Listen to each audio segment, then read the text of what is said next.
G'day and welcome back for more Space Engineers Survival. Oh yes, episode 100, and we have an intact solar tower, because I really couldn't leave it sparking and all damaged when I'm supposed to be celebrating episode 100 and when it has been such a massive and integral part of the whole series. Another beautiful sunrise about to happen over our gorgeous little valley. I am so happy I picked this place to rest, because I did not expect to be here this long when I made this base at the beginning. But it's turned out quite well. I've been very, very happy here. I have done a couple of little things around the base to make things a little bit smoother. The first one being that all the doors will now automatically shut. I'm using a script for that. I have also automated some of the lighting around the base. Well, really just a little bit. I've done some lighting changes in this corridor such that they are sensor activated, and it is the same with the refinery room. So a lot of people said that I should really put the pistons on a sensor, and then also said that I should put the lights, so I've done that.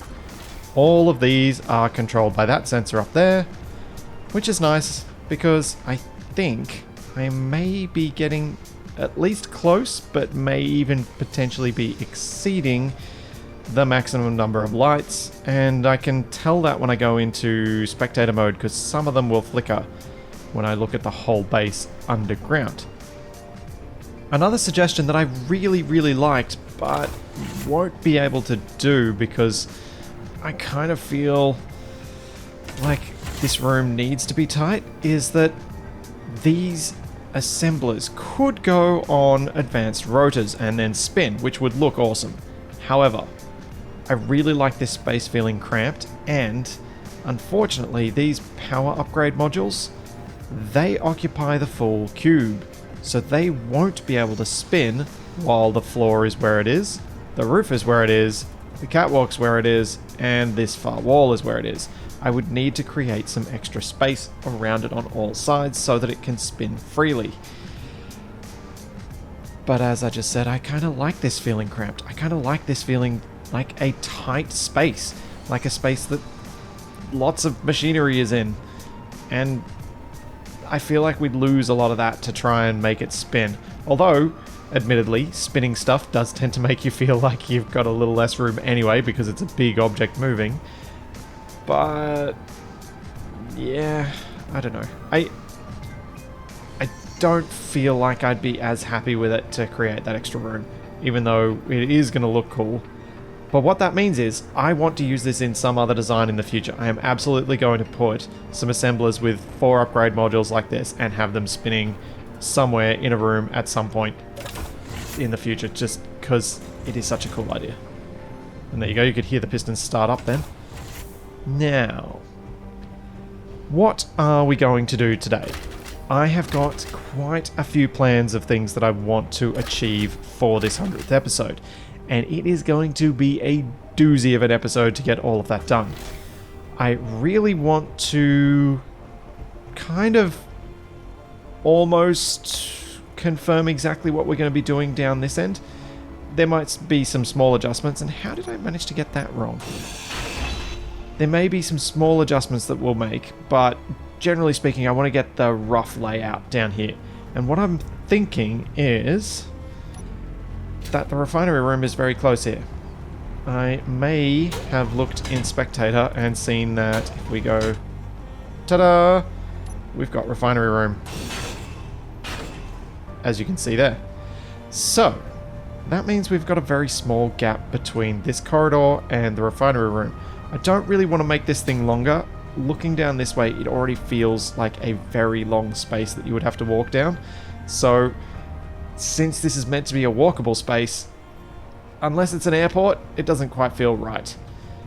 And that means I will plan to use this space as the refinery control room, or monitoring station. I hope to put a few LCDs in there, so we're going to need to use a bit of space.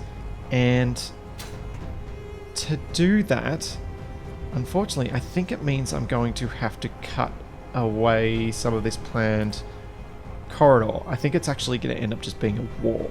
So the reason I think we're going to have to do this with a little chunky, but you need to go away, with the wall directly here, is that we've got, what, 1, 2, 3, 4 blocks before that door, and then a door here. If I were to bring this in so that we could have this little gap here and make this actually feel like a corridor, the earliest spot we could put it would be here, which would then put the door on this block, which would then leave us with only 2, and that feels far too cramped for a significant monitoring station, and so I don't really like that idea. I want to make this more of a fully functional industrial monitoring station. Anything military will go in a control center and operations center down this way, and then I was thinking we would have the crew quarters down this way. So once we've got a bit of that laid out, then my plans for the other stuff that we're going to do this episode will start being done. I thought I'd do the living area first, since it might be nice to have a shower and a toilet here, just because the only place that actually has them in this scenario is over in the silo, which was meant to be the most dire of places, and that doesn't, it's never felt quite right to do it that way, I'll be honest. So let's drill out a bit of this and get some walls laid out. Alrighty, so we've got a 5x4 block space in here now, and we've got a heck of a boring wall here.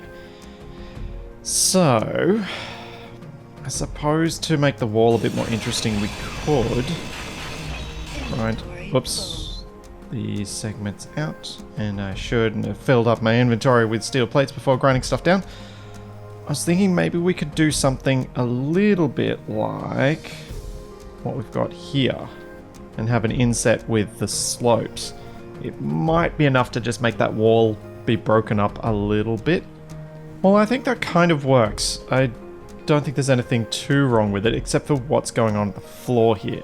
I think this block needs to go. It's just weird, for want of a better term. I like that these interior wall blocks go underneath that edge there. So I think we should be able to replace this with a catwalk, since I'm intending to use... Do I have these doors on my hotbar? I don't think I do. I'm intending to use these industrial doors here, the offset ones, so they'll be able to sit perfectly on top of the catwalk anyway. I think it works for the moment. We might be able to come up with some better way of breaking up this wall later. Maybe I could expand the space that there is around the door, but I feel like that'll make these curves look a bit strange also. I don't like these lines in there. Why have I got the lines? Wait, have I done something funny with the paint? Is that why? Shift P. Ah, it was the paint. Right. So with the entryway looking a little bit better, I think we can start working on inside. And I was tossing up over here whether I'd be better off having the door in the corner and giving myself an extra block of space before this wall. I mean, I could expand down that way anyway. The server rooms are fit a few blocks that way, so I do have more room there if I want it. But in some ways, I kind of like having this off to one side, this over in the corner here. Although I may... Yeah, I do like it. The reason I like it is that it gives a reason to not have stuff all against this wall and to leave it a little bit exposed, because you would need to have a bit of a walkway. And what I was thinking was a walkway going around like this and out this door, as well as walking into control panels that stopped here.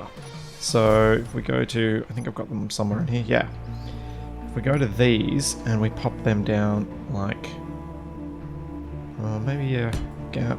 Oh, there's only 2 of them. That may not be enough. Maybe I will need one there. So with those there, we can also have up on this wall some LCDs that are serving for those. So we could go with 4 LCDs across here. And then it kind of works that this door's in this place. And I feel like it works and improves the fact that these consoles are here. I was originally thinking of doing some tricky stuff with rotors to try and have some slightly tilted screens, so something like this about there.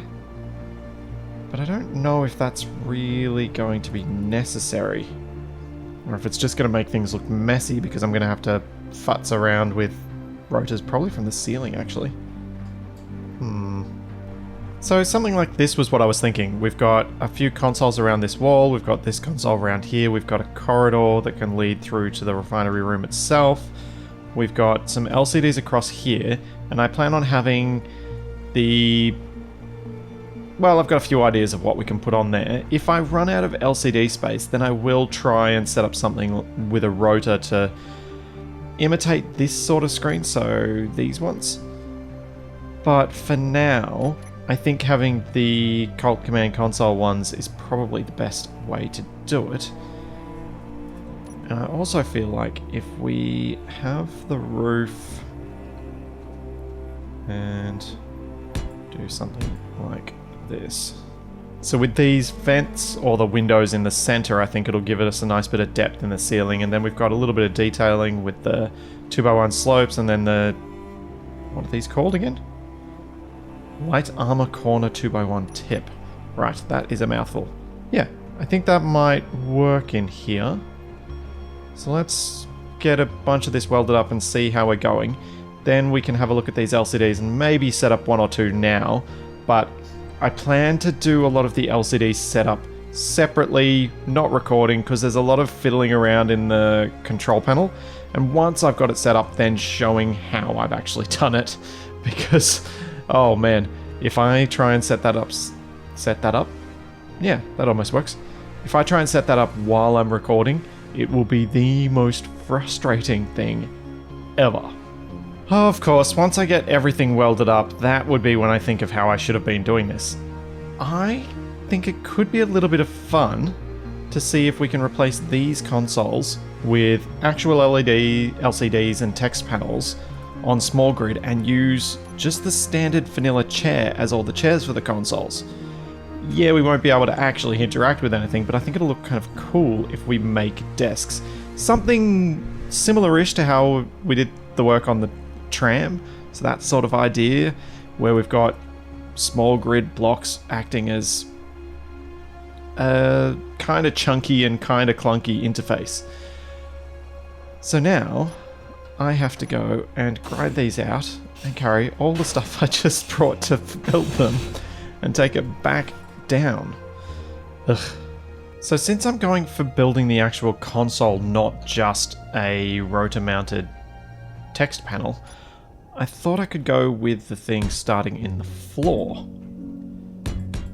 which should allow me to do a lot more than what I had originally planned, and hopefully we'll end up with a much better result.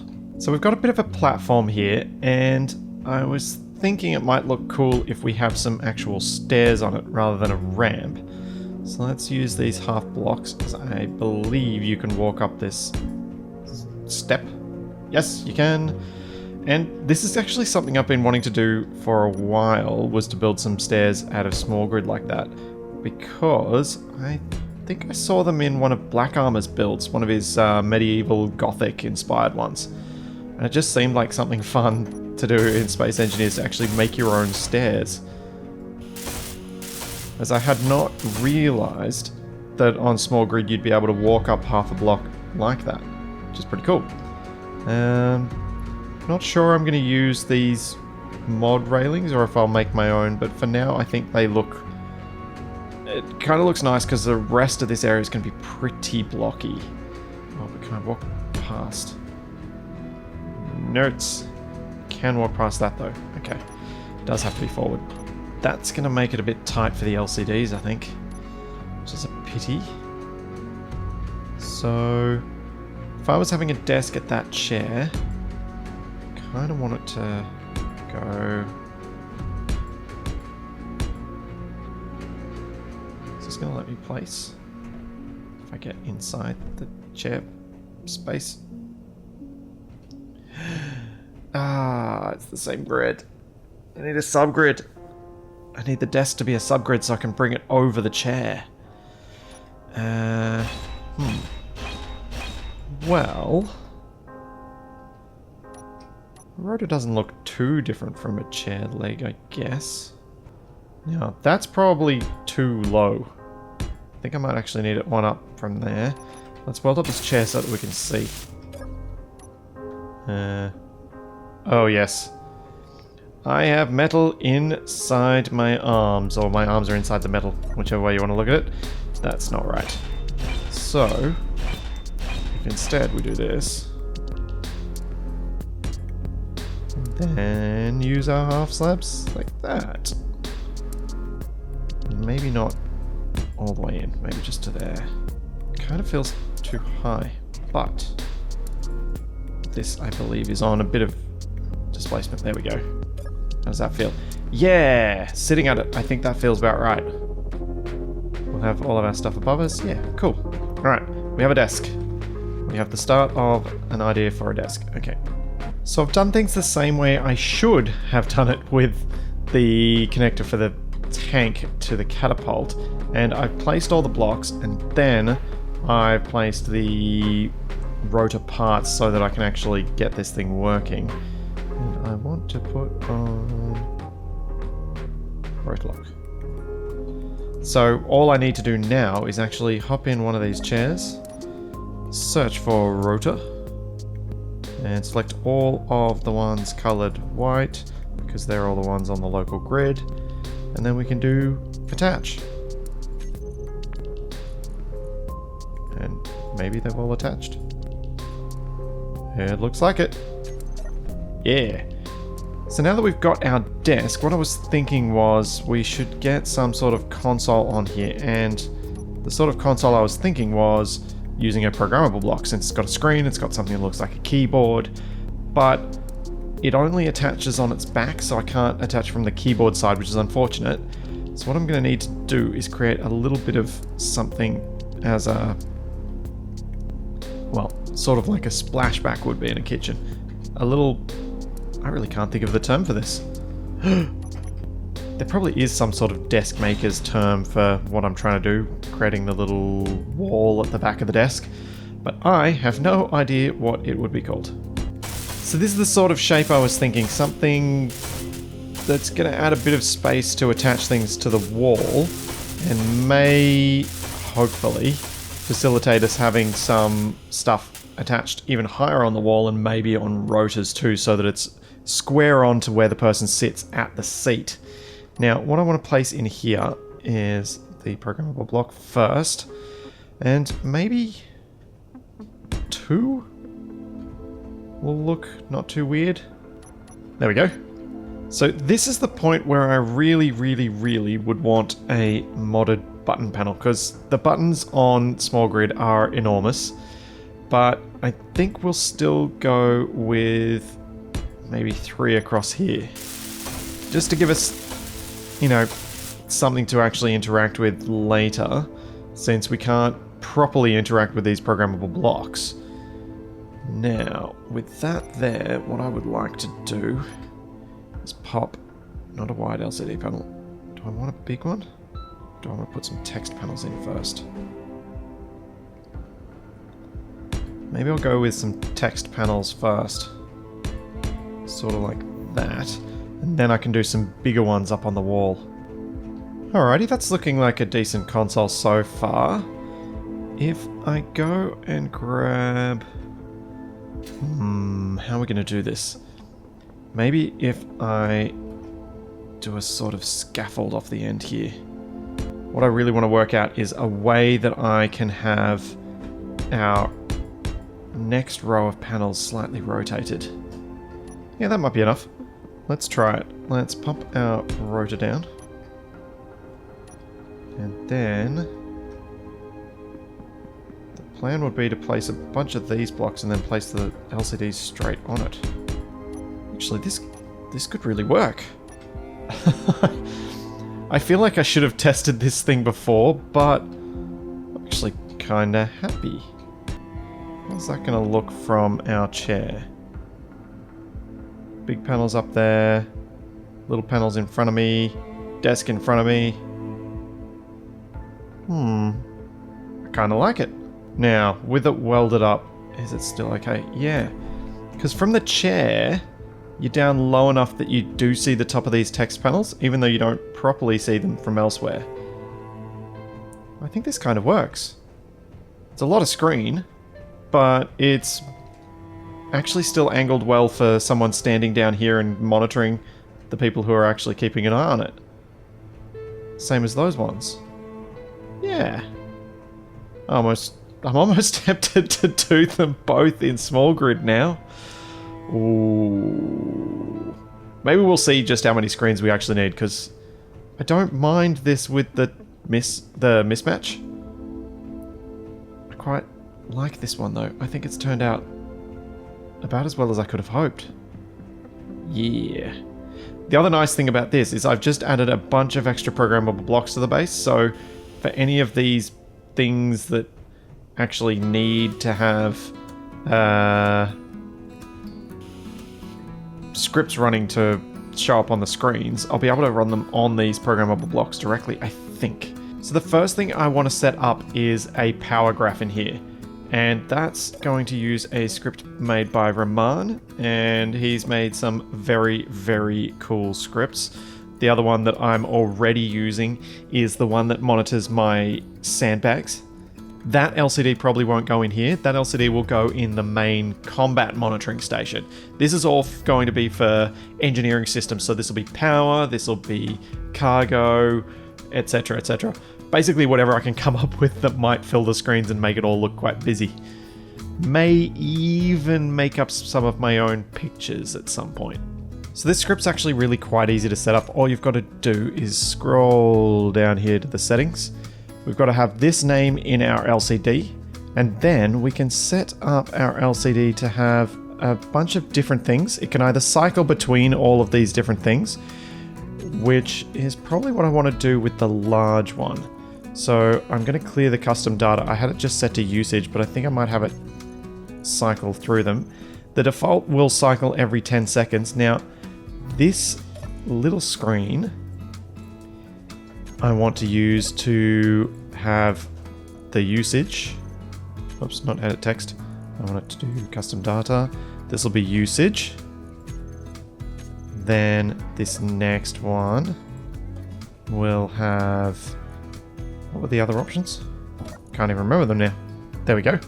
So the idea is that this one scrolls between each of the different graphs, and down here, so when we're sitting in this chair, we can see all of them here, but people looking from behind can see everything back up on the big screen. Yeah, I think that'll work. I haven't decided what to put on the rest of the LCDs, but I just wanted to show what some of them will look like.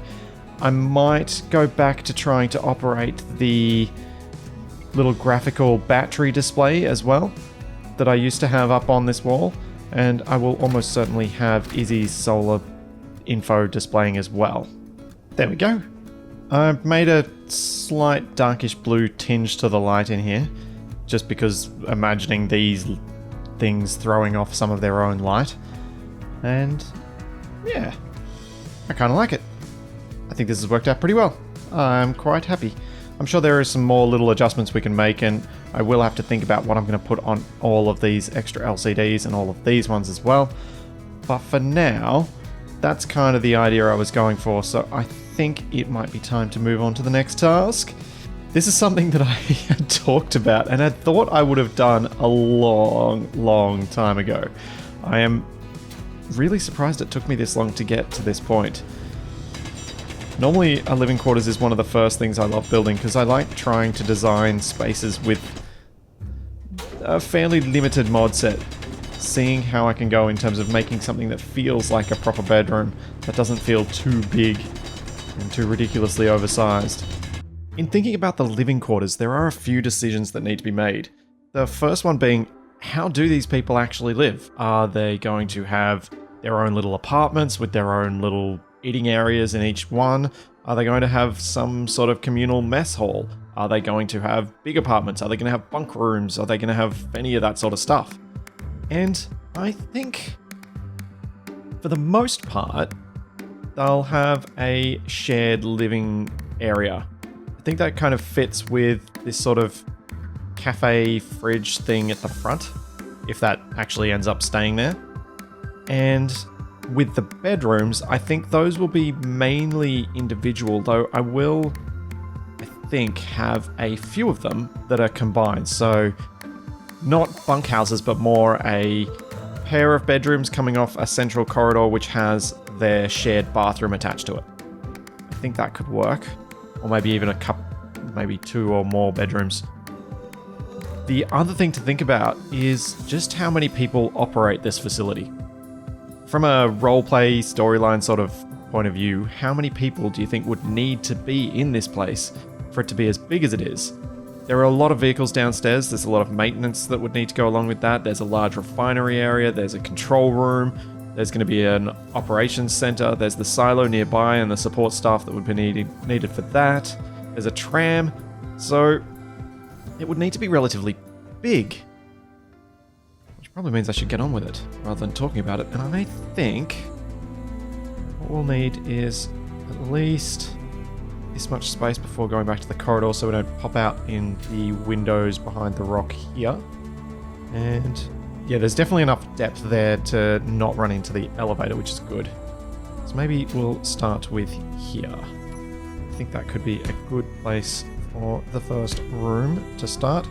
And I was thinking, from the beginning of this hallway, I should probably have the more shared rooms. So maybe this area off the side here should be the mess hall. Make it come off one of these bits, in fact.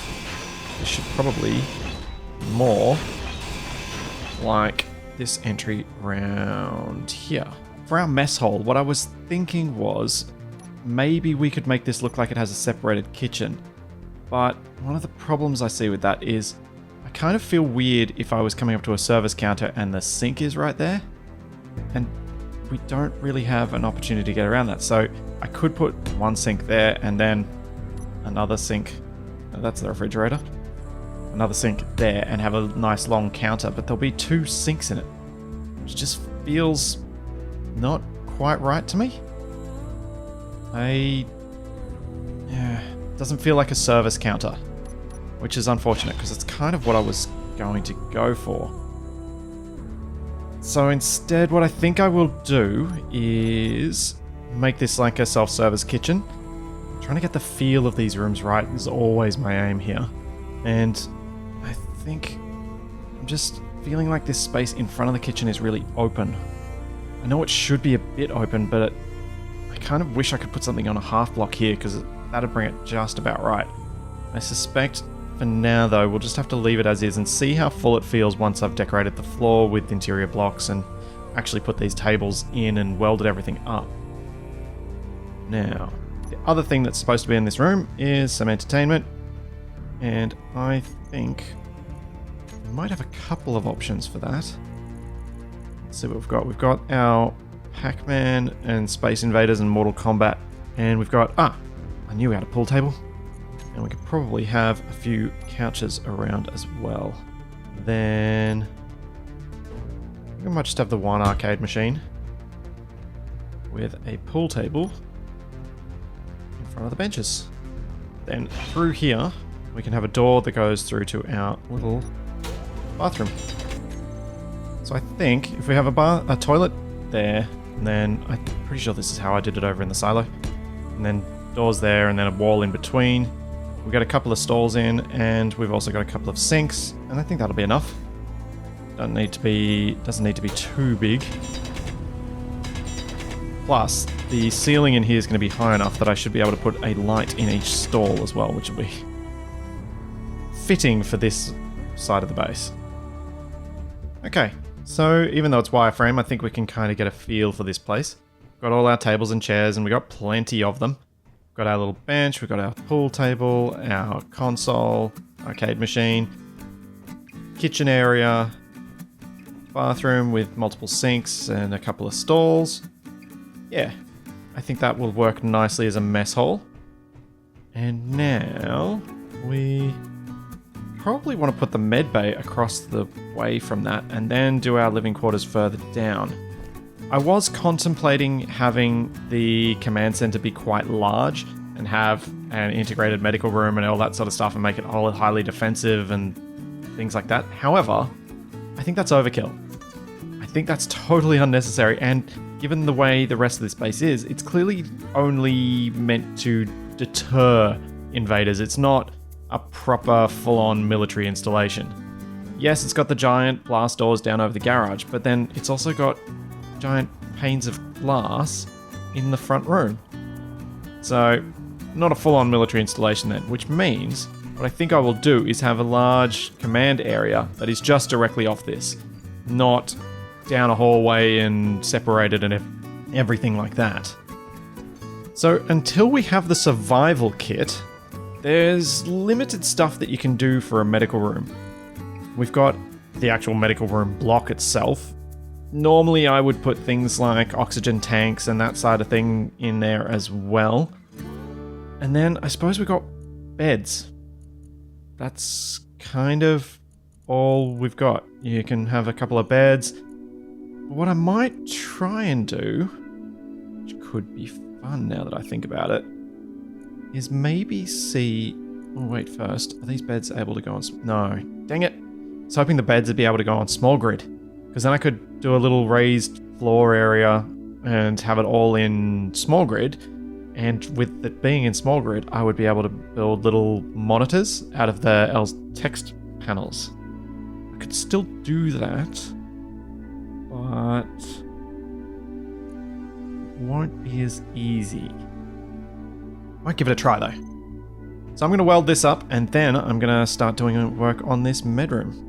Just getting a little bit sidetracked before I go and do the medical facility. Looking at this from the inside, well, now that this is actually welded up, I kind of don't like this wall at all. It's very dominating and the windows off to one side look a bit strange. So what I think I might do is actually grind these bits out and have two doors entering here. So instead of having the one in the middle, we might just replace that with a pole and then have door entering in here, which means we need to get rid of these and these. Oops. Alright, how does that feel? I know it's different to the other entryway, and I did like the design of the other entryway, but I suppose what I could do is actually set the glass and the door up on this inside edge. Because right now it kind of looks funny with it all flat there. But if I did that, it might work. Oh, I'm going to have to dump some of my inventory. There's no way I'm fitting the doors and the window in what I've got. Oh, I was lucky I hit that quite hard. How's that? I think that looks a little bit better. It's got a clearer indentation. It doesn't come right out into the hallway, which I think looks nicer. And the doors still mostly work with the glass. It does look a little bit strange having this double, but I thought it looked weirder with these slopes up here, having a 2x1 slope in this spot. So if I were to replace that with that, I thought that actually looked a bit more strange. It didn't quite work. So I think we'll stick with our half slab there. Maybe I'll think of something else I can put along the way to make it a bit more detailed here. And put like a blue light going down on... No! Stop! Stop! Stop! Stop thinking about those things. You're meant to be building a medical room. As I was laying out this room, I knew roughly how big I needed it to be, although I may have overestimated. I was thinking I would want a bed, a gap, a bed, a gap, a bed, and I'd want 3 beds in here, but that might actually be a lot bigger than I need, because those gaps look quite large. Maybe I could make this room a lot smaller. Which would probably be good, because as I keep moving this way, I am potentially encroaching on space that should be for living quarters, so maybe I could do 3 beds like that side by side.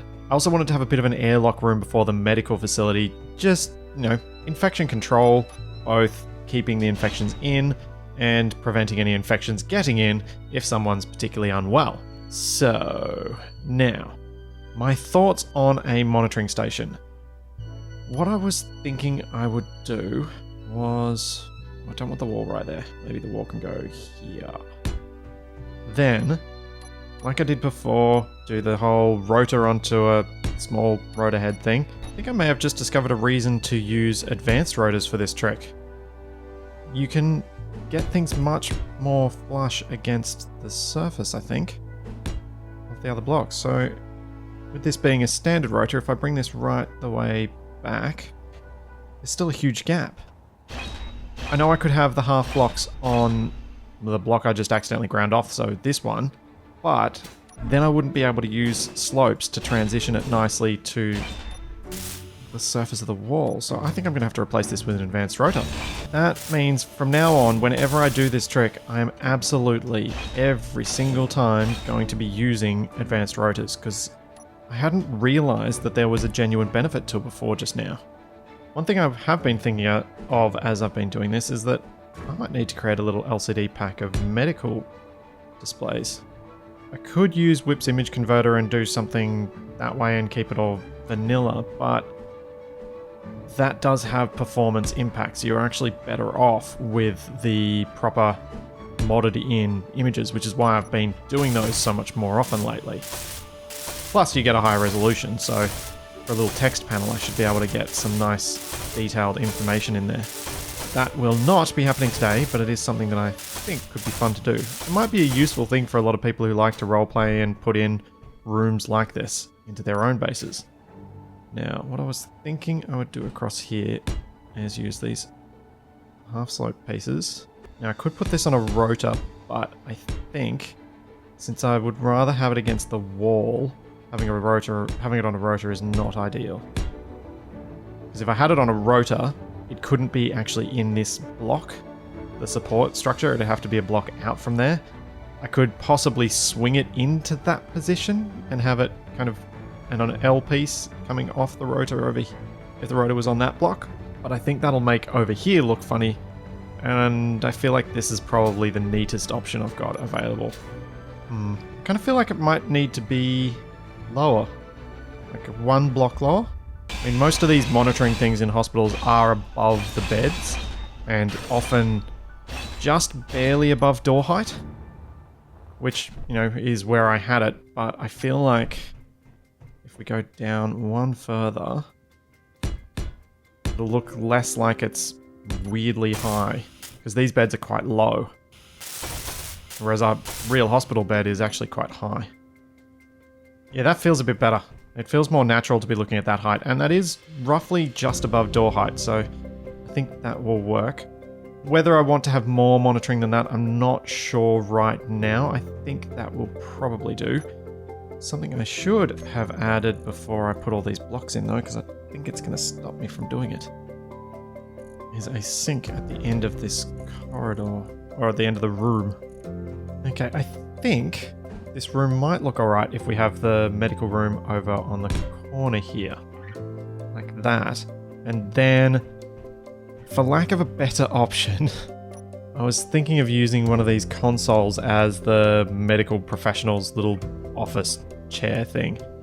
I could possibly expand from this small grid area and make my own custom one, but it would end up being in this corner, and I kind of like having the medical bay here. Huzzah! We have our med bay, and if you look at my hydrogen closely, it's piped! Ah, yes. We have a proper medical room! Alright. I know it's not finished, but for now, I'm actually going to leave this be because there is one other thing that must be done. It's something that's been waiting since the very first episode. In fact, I think I said it in about the first 30 seconds of the series. G'day and welcome to Space Engineers Survival. This is going to be the start of a series where I'm going to try to build stuff in survival in a somewhat challenging scenario in order to take out this district headquarters. I've got a plan, and it's all going to be done this episode. There's a little secret project I've been working on that should help me handle that thing in one go. Oh, there are going to be some losses. Hopefully not of me, but we do have a tank, and it is repaired.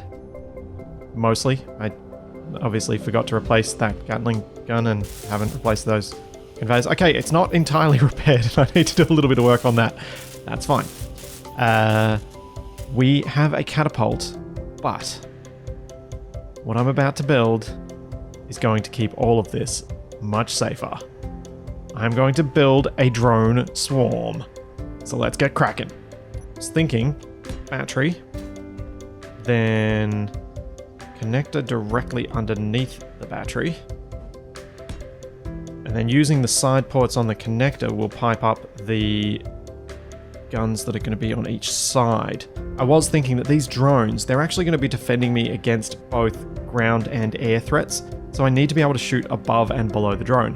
I could have a turret on top and a turret on the bottom, like the Drifting Pursuance, or I could go one on each side, which should work just as well. In fact, will work even better because of the arrangement of the connector. Now, just in case I want to try and have these automatically connect at some point, or have a similar design like this do that, I'm going to pop the remote control directly over the center of gravity. Then we can pop our programmable block in front, our gyroscope behind.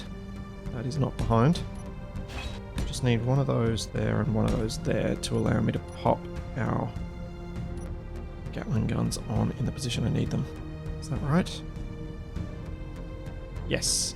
So one there and one here.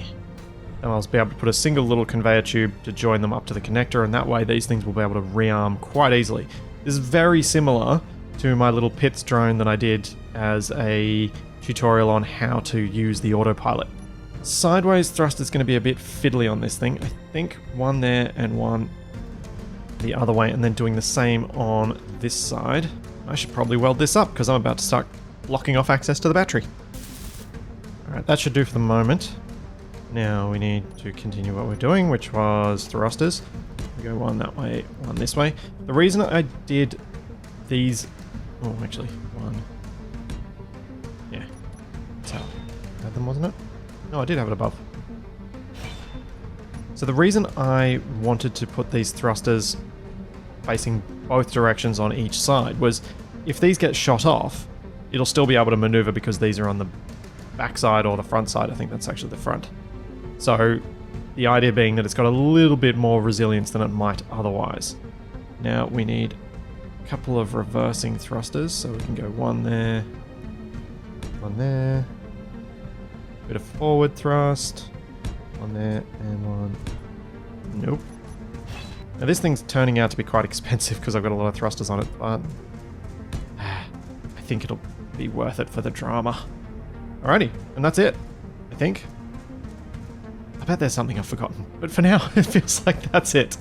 That should be everything this little drone needs in order to function as a protector for the tank. There we go. controllable little drone. And conveniently, I probably didn't actually need to have 4 lifting thrusters. This thing can actually support itself in all orientations. No matter what I do with it, it can actually fly. Which is... whoops. As I smack it into the ground. I love it when I get proved wrong. But this thing is quite nimble, which is awesome. Because when you've got it controlled and it's going to be flying in formation, that is what you need. Now it's only got 13 minutes of power, so I do think I'm going to have this thing connected up to the base to charge it up. And every time I print one, I'm going to need to lock it down so that I can get them all charged and have them with a full battery before I do this attack. I could put a camera on this, actually. Probably should, because that'll help me with directly piloting it when I need to. I knew there was something I was forgetting that I would want. Alright, Ted's pretty much good to go. Although, it needs a colour. It needs a paint job. What colour should I go with? I kind of want to go with something bright. Maybe I could go all in warning yellow. I want to make them bright so that I can see them against the sky. So maybe I'll go with that and a little bit... How's red and yellow going to look? They're going to look horrible. Just did notice something that I did wrong here. Let's fix that one up. Not a big fan of the red and yellow. Fluoro pink? No, definitely not. I'm just going to go with yellow and white, but yellow is going to be the dominant color. We need a blueprint, and someone said that I should be able to do this with, I believe, Control-Shift-B. Create just a little Ted. Yeah, that did work. It's a subgrid, but it's actually worked as a blueprint of just little Ted. Sweet. Cool. I did not know that before it was suggested to me last time, so thank you for pointing that one out. It should get charged up, I think. Ted battery is getting depleted because it's nighttime. Wonderful. Recharge. All that fully charged. Now, we can set up our nugget and we can start printing these off.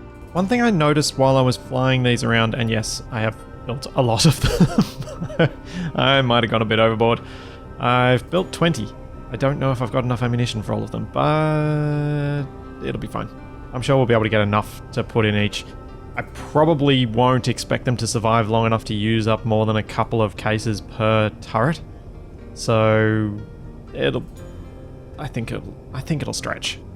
But what I realized was, with all their thrusters, they do occasionally peak on their power output, so the camera actually gets cut off, which means we're going to need an alternate camera drone, and I don't think the Nugget is going to suffice either. Which is unfortunate. I think we need something with a pair of batteries, just to ensure that the camera feed doesn't get cut midway through the battle, because that would be very sad. Although what I could do is actually just build on an extra battery to our Nugget. Yeah, I might do that. Though the Nugget doesn't really run out of power, does it? Because it doesn't have as many thrusters as that one. Although I don't think it can be autopiloted right now in its current configuration. Right, let's make it autopilotable and let's pop a second battery on it. So, to get this all set up, I need to get the tank outside. I then need to set up the leader script on the tank, and then individually set each drone up so that it's got the follower script. And that script will then tell the drone to keep a particular offset from the programmable block or the remote control block on the tank.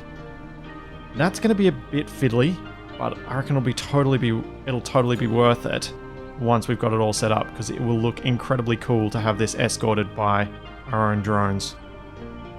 And there we go. That wasn't too bad getting this out here. We'll need to give them a fair margin, I think, in order to make it a safe distance from the tank.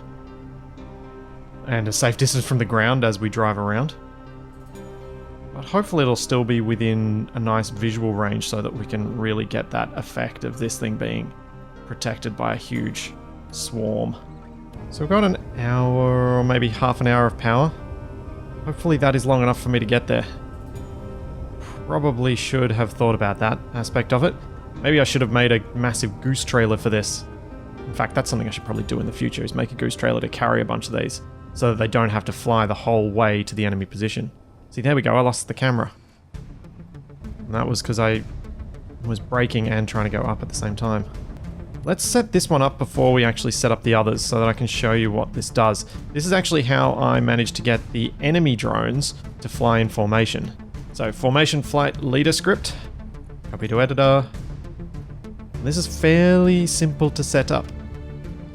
So this is going to be system 1 because that's the main one, and the other ones will be follower 1 through 20.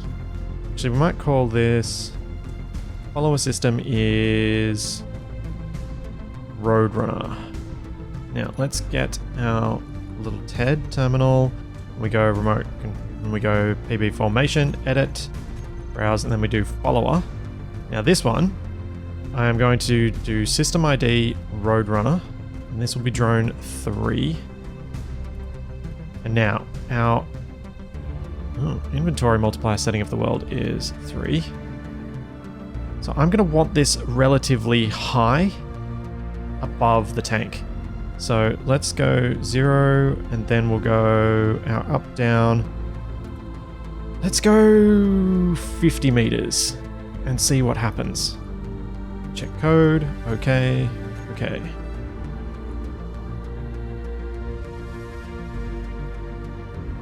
Now, I don't think I've got the programmable block on this one running. There we go, programmable block on. Probably should have had it on from the beginning. And you saw that the TED just moved. It is now hovering neatly straight above the tank. So I should be able to create a nice little flight formation with all of my drones flying around that sort of position. And if I unlock my parking position, it should follow and orient to the tank. Which is so cool. This is going to be so awesome. I wonder how much lag I'm going to get trying to have 20 of these running. Because apparently this script can be a bit heavy. But, oh man, this is going to be cool. I totally just thought of a solution for the power problem. So that I don't have to fly these the whole way, I can just attach 20 connectors around the Coyote. And I can just have them all landed. And if I orient their flight paths appropriately or launch them one by one into their positions, I should be able to carry them the whole way and not use up their battery power, which would be perfect. Well, this thing looks absolutely ridiculous now, but it's properly functional. It should be able to fit all of the drones on board, which is kind of cool. And definitely going to save us a lot of power expenditure, as it wouldn't surprise me if it takes a bit longer than half an hour or 40 minutes, which is the amount of battery power we've got. Alright, let's get a move on. This is going to be so sketchy. I'm going to have to be so careful not to knock those drones off the sides. They're very precarious. Hopefully I can actually get through some of the gaps that I need to as well. I didn't really think about that. I've made this very, very wide with those positions. But I did put... Oh, no, I didn't. I was intending to put them in a position where if I accidentally launched the catapult, I wouldn't take one out, but I failed. I did not manage to achieve that. Those ones on the right were very close to the ground just then. Hopefully that's the worst of the terrain I have to go across. I do have to get a very long way.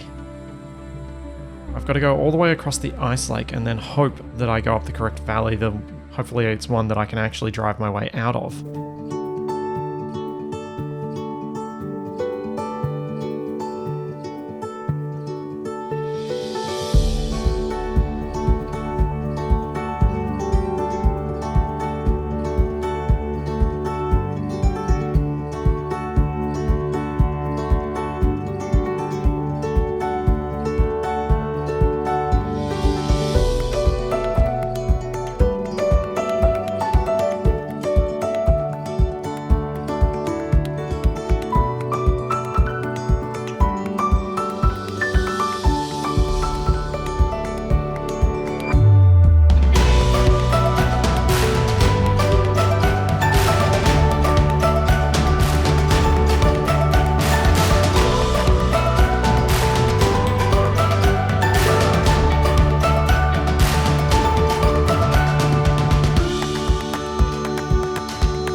hope I can make it down this little slip onto the desert.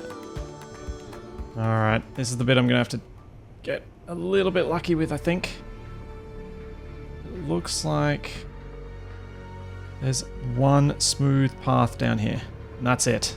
And I have to get down to that desert so that I can get down to the base. I'm 13 k's out. I'm actually getting pretty close now.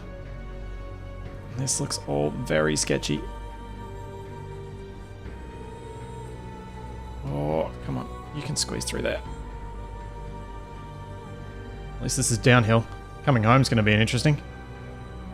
If any of this even survives enough to make it home. The headquarters is a lot better defended than anything I have previously fought. So hopefully my 20 drones, my massive tank, my decoy catapult, fingers crossed they can all combine together to make this possible.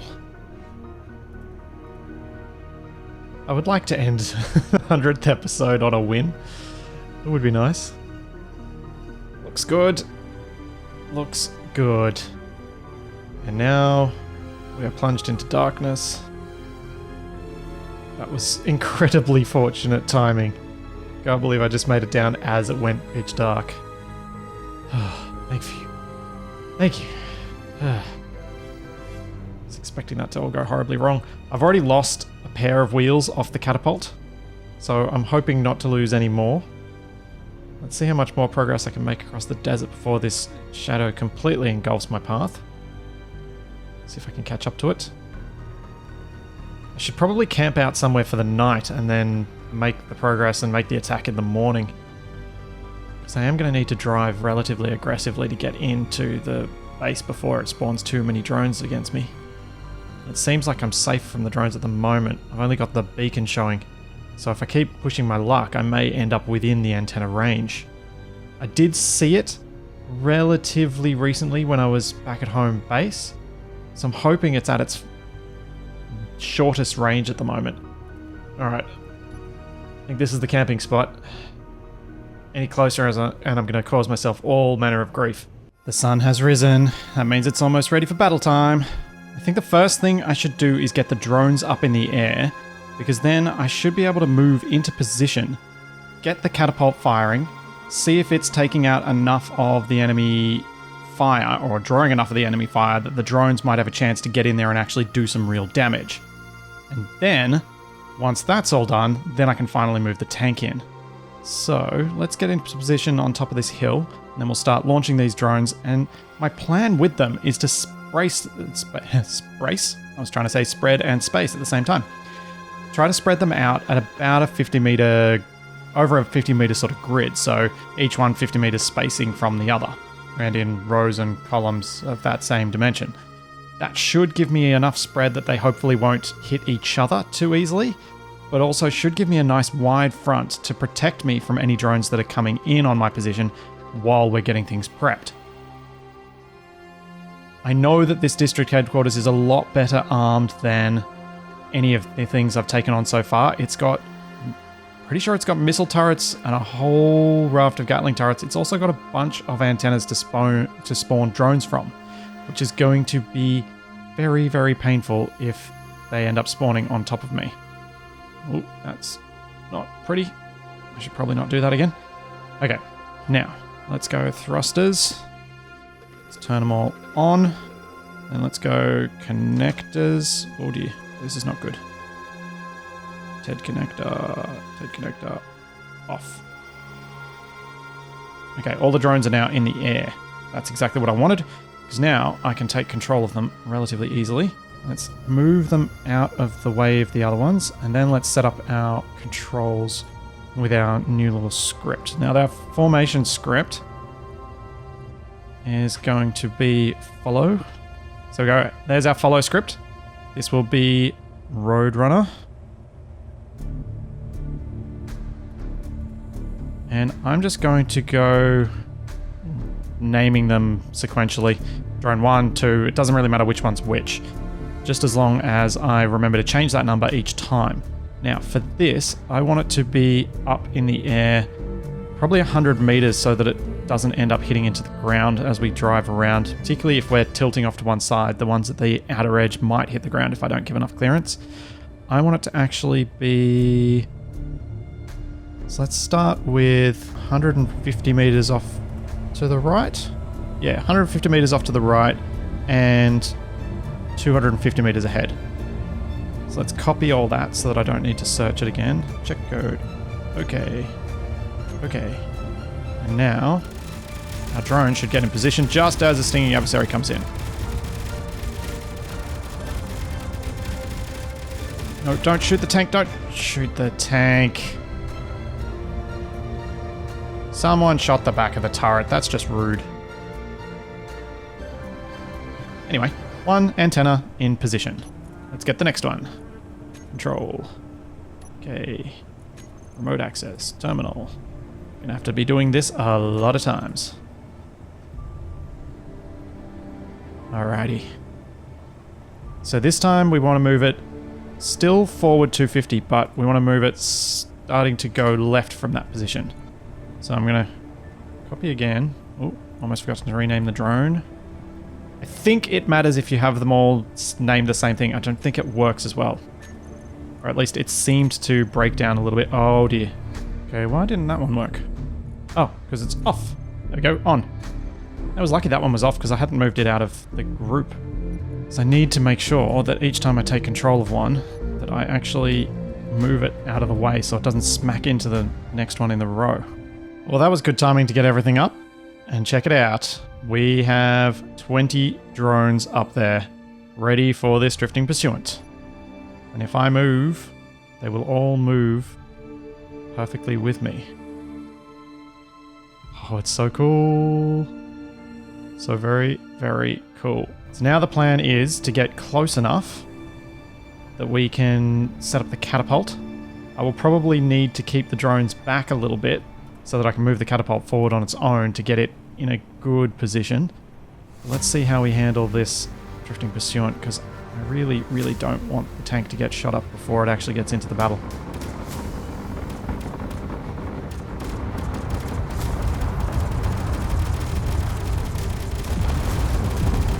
Oh dear. Oh, drive faster, drive faster. Oh, that was close. That was a little too close for comfort.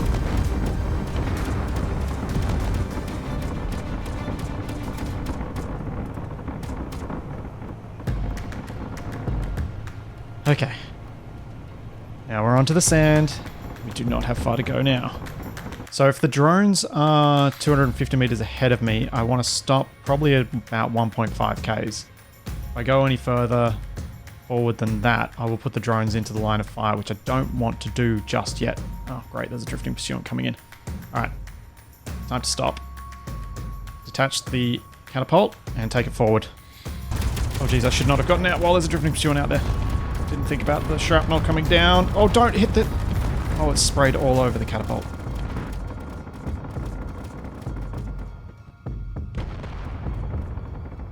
Oh no!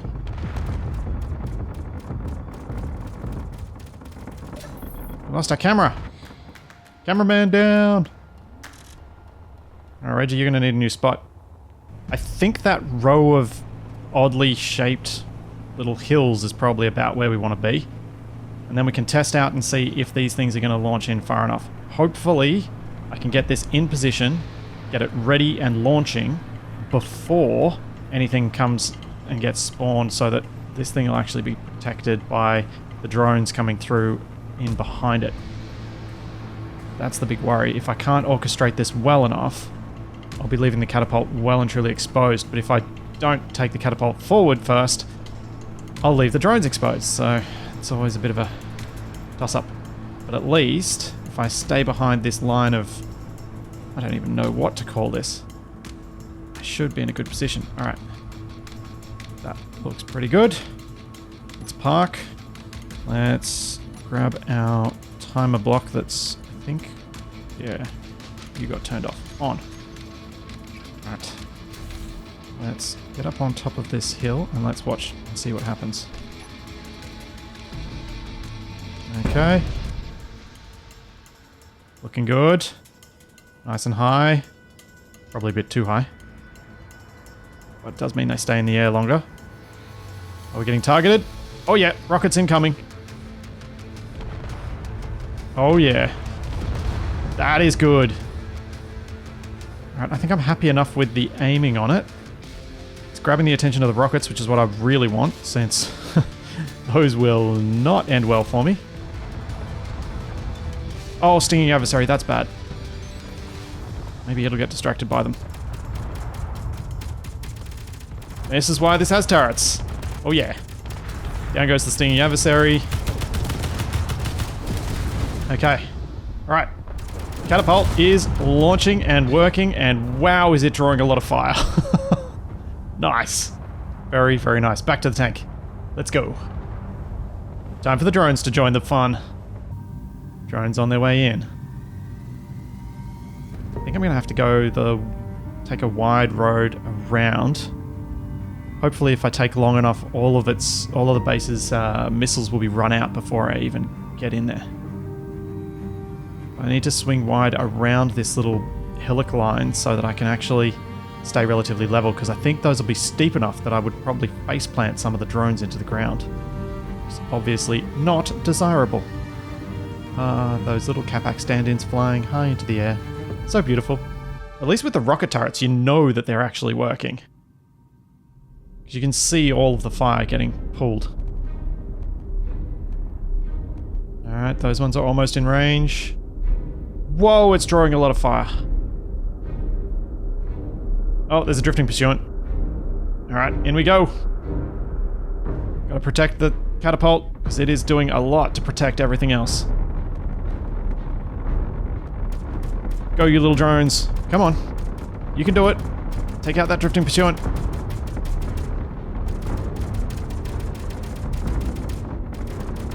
Tank's contributing fire. I think the drifting pursuant is down. How's the catapult looking? Is it still intact? Oh, please let it be intact. It's doing so much right now. Can't see it firing. The drones are fighting on the base. Come on. Fire! Fire!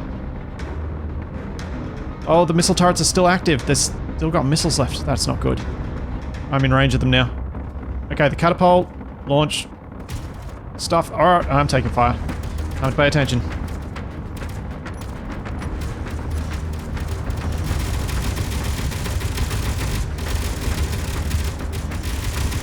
Focus on the missile turrets, come on.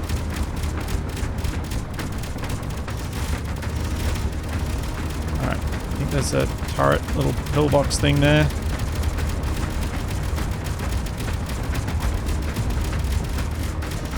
Yep, that one's down.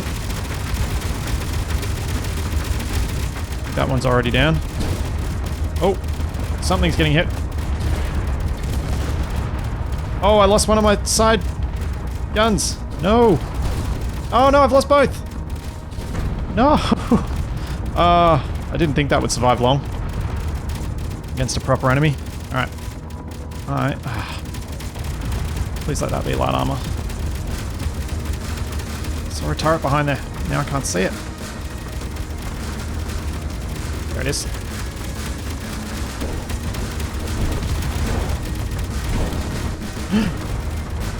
Oh no!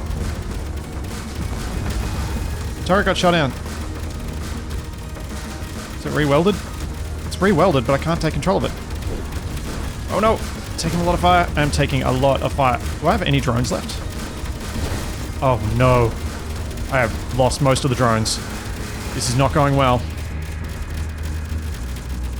My bet is the catapult is no longer firing. Oh, I can't manually target. Alright. Oh. Jeez. No! Come on! Turn! Turn! Let's get some... Ah! Come on.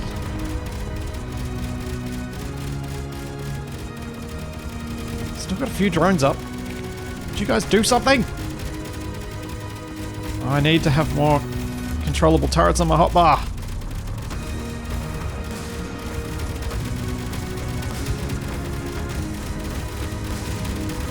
Alright, let's take out these antennae. At least we can stop them from spawning. I'm hearing stuff getting welded. I think that one's inside. What kind of evil person does that? Me. I might have done that. Pretty sure I did do that way back when I was setting this up. Oh, get off. There we go. Oh, hang on, have I got my... Oh, I've got my front turret back. Why can't I control it? It's annoying.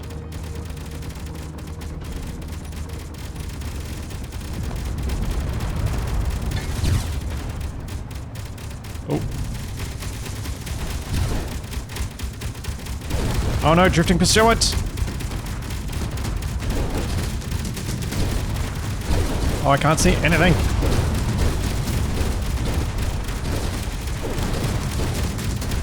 Why can't I hit this turret?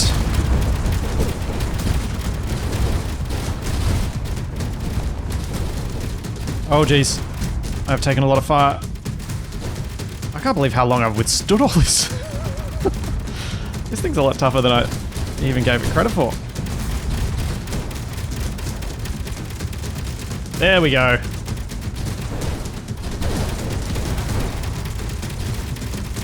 There we go. Now we're getting somewhere. Haha. Now we're starting to take a hold. Ow. Alright, I'm getting rid of that. So I don't want that spawning in anymore. There we go. Oh, where am I getting shot from?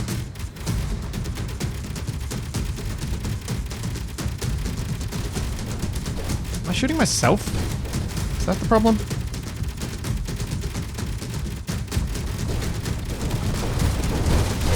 Whoa! Oh, I see. Where is it? Oh, there it is. Yes! Oh, this tank is a beast! It has taken such a pounding and it is still fighting. This is awesome. I'm loving this. I think I may have cleared out most of the enemy here. Whoops. Did not mean to drive into that. Alright, let's head out of here because I think we're just using up ammunition unnecessarily right now. And I think the fitting way to end this is to bring the catapult forward and load it with warheads. See if I can replace the little decoys in the capax and put warheads in them and see how much damage we can do. Okay, we were not getting anywhere near close enough with our targets, and I've managed to set up 2 of these to launch the, shooting at dead things. I've managed to set 2 of them up to launch the warheads. I'm not confident that we've got enough explosives to really launch more than that. Right, let's see how we go from here. Pretty well lined up. Brakes on. Timer active. I'm not confident this is going to work. I think I may have messed up the merge blocks, but we'll just have to see. We may have to run it through a whole cycle to see whether it's going to work. Oh, yep. There we go. All right, launched. Where are they? Oh, I can see them. Come on. Come on. Where are you hitting? Oh. Nothing. It didn't explode. I think the warheads are going to have to actually hit square onto something. Otherwise they're not going to blow up.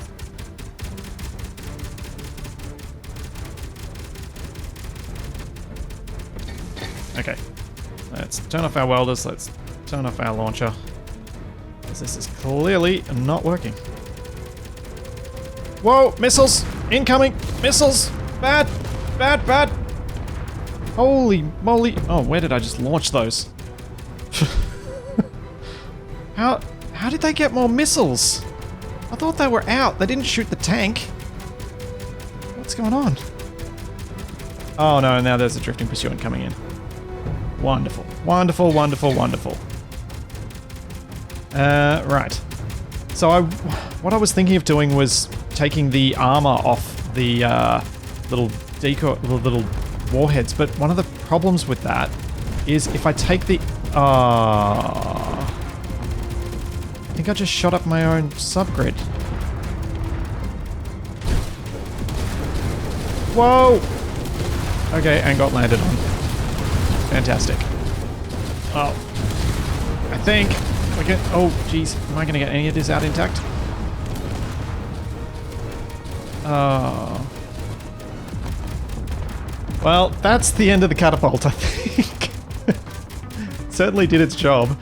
I think what we need now is a giant warhead on a giant missile to take out the last of the enemy headquarters, because it is almost done. Took me 100 episodes to get to this point. It took me 21 drones getting destroyed to actually take this thing pretty much out. I know it's still got one antenna functional, but that's not too bad. Let's hop in the tank and let's start our drive home, because this is going to be a long drive with all this damage. That was quite the brutal fight. I feel like it's sort of at a stalemate, but really, that base is done. There's not much it can do to defeat me at this point, but I'm just unwilling to run in there blindly to try and take out the internal turrets and to take out its last spawner. But really, the pirates, they've got nothing left on this planet now. They're done. That means we can safely plan to take off and head into space at some point. The base has to get finished first. Still got the med bay to finish. I haven't even put anything on those little LCDs that I put up as the monitoring stations. There's... I still haven't built any accommodation suites either.